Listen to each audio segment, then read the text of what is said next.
to find redeem codes on Discord?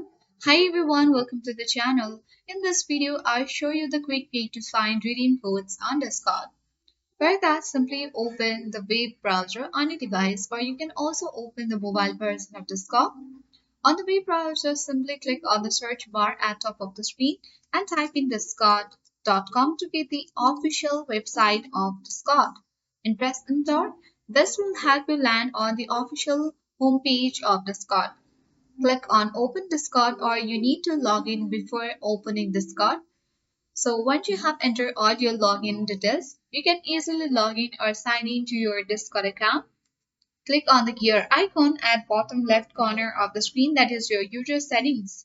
Now on the section, scroll down and on this left panel, simply locate the option for gift inventory.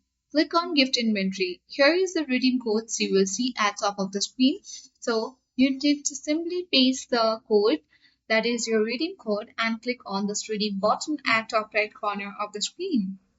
And that is how you easily find redeem codes on Discord. I hope this video was helpful. If it was, then do like, share, comment, and don't forget to subscribe for more tech and tips videos.